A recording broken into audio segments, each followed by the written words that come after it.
Hey there to our 79 subscribers, our future subscribers, and all the people that secretly watch us without subscribing. Today I want to talk about DNA, and I'm just going to kind of sort of wing it. I did make a chart a while back, so I was trying to explain it to somebody else. There's a lot of misconception on how DNA works, and so I just kind of want to explain it because we went through 23andMe and I paid to have mine, all three of my kids, and my mom's DNA done. And my mom got kind of mad because we were raised to believe that her mom was mostly Native American and her dad was mostly German. And the reality is, Native American doesn't show up in my DNA at all, and the German is very minimal. And so I started doing some research to figure out, well, how is that possible? I mean, my grandma, she grew up on an Indian reservation. I have a copy of the census from when she was 3 years old, and that's where she was living at, was on the reservation. And so I got curious to figure out, like, what, how to explain. I got curious about how it actually works and how it's possible that even though we know that she had to have been at least half Native American, how there's none in my DNA. And so I went down a rabbit hole. And so anyway, let's see, I will move over so I can put some charts on the screen. So first of all, I want to share the results from 23andMe. The first one is from July 2021 and the other one's from July 2022. And there is some differences. It's currently the same as the July 2022. So I didn't do a new one, but there are some differences because the way that 23andMe works, as they gather more data, they update their system and it kind of makes adjustments to the results as they do that. So as you can see, it didn't change a whole lot, just a tiny bit. You know, it's showing that I have a little less European than it originally said, and then more Egyptian than it originally said. And I mean, it's very tiny amount, but still interesting. The African part is very even more minimal, but yeah, my mom kind of was like freaking out. She's like, how is that possible? Well, you know, people interact over the years. But anyway, this is the charts. This is what they look like. I mean, I put a border on it just to make it easier to look at. But anyway, let me click on this other video or this other picture here so I can kind of explain the chart that I made. So here's the thing. You have, let's take your grandparents, okay? Your grandparents, if you have 4 grandparents and each of them are full-blooded of one thing or another and they're all different, okay, so when they pass on their DNA to your father and your mother, they get 50% from each of them.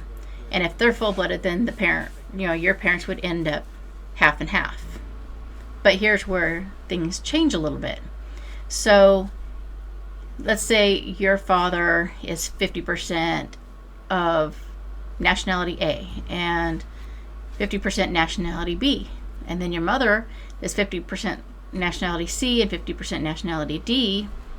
The reality is you can get any 50% that either of them have. So where you might have, you could potentially get like only A and C and no B and D. That's possible. The chance that you'll get 25%, of A and 25% of each one is very unlikely. I don't even know if it's really, I mean, I guess anything's possible, but it's highly unlikely that that'll happen. So, I mean, your father could have, 50% nationality A, and you get none, because you might get your entire 50% from his nationality B. Hopefully I'm making sense here. But so let's take my situation. So my mom's parents, she thought that her parents were one was half Native American, her mother, and her father was half German, probably more, I'm not exactly sure. So that means that she could, in theory, get 50% German and 50% Native American, but it's highly unlikely. And there's also the possibility she could get none of the Native American and none of the German, which is also highly unlikely. And of course, she's not going to be 25% German and 25% Native American, because that's also highly unlikely. It's going to be a variable. It's going to, it could be any percentage. And so then when she gets her DNA, if she had trace amounts of the German and trace amounts of the Native American, she could pass it on to me or not. And so I ended up with no Native American, almost no German. Looking at the DNA profiles, I'm guessing that the European, certain European nationalities are probably more dominant, and they kind of wash out the other stuff. I'm guessing my son, he's 100%, Native, or he's 100% European, and that's, just to kind of prove my point. You could see on mine, if you, well, here, I'll show it to you again. You can see on mine, here, let me click on it. You can see on mine, okay? So currently it's showing I'm 98.4% European. My son is 100% European. So the little trace amounts of other stuff, he doesn't have at all. I probably should have got all three of my kids is to show you, but I didn't think about it till now. And I want to get this video put together and uploaded so it can be live tomorrow. So anyway, so that's what I wanted to say about that. Another thing that I found interesting in my research about DNA is they're saying that if a woman has a son, so for example, I had my son, and I don't know why specifically it says, a son. I guess I honestly, I don't know, but it specifies online if the woman has a boy, gives birth to a boy, or is pregnant with a boy, even if she doesn't give birth to him, if something happens, she loses it. If she is pregnant with a boy, some of his DNA will pass through the umbilical cord to her. And so she could technically, the mother could, so me in this case, I could end up with some of my son's DNA, and therefore I could end up with some of his dad's DNA, even though like the DNA didn't come from my parents. I could get it from my child. And I just thought that was fascinating. I tried to find a little more information on it to see, how accurate that is, and if it's just the boys. I couldn't find a whole lot of information. It was just something I had read once, so I looked it up, found a little bit, and it did confirm that that happens. I'm just not exactly sure why it only happens with a male pregnancy. And so anyway, so let's say a woman has 3 sons from 3 different fathers. Like, it could significantly alter her DNA, and so then if she has a daughter after that, she could pass all 3 of those fathers' DNA onto the daughter, even if she's not related to the father.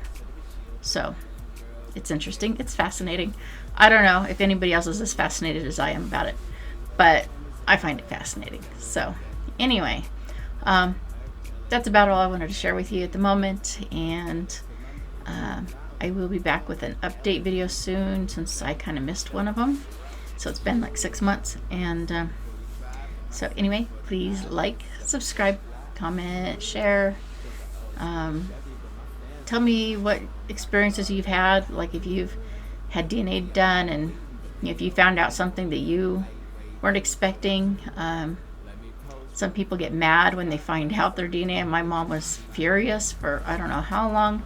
I had to explain it several times before she finally got it. I think she understands now, but she's still mad about it, that I have no Native American in me, which is kind of comical, but I don't know, maybe not. She probably doesn't find it funny. I find it funny. But anyway, so thank you, and I'll be back real soon. Bye. Don't need no aim. I'm a G5 nigga. I don't need no lane. I got 1,000 fans. I don't need no friends. You see these stacks on stacks. That's me, old man. Okay. Let me talk my shit. 100 rounds in the chop, and I'm sitting on the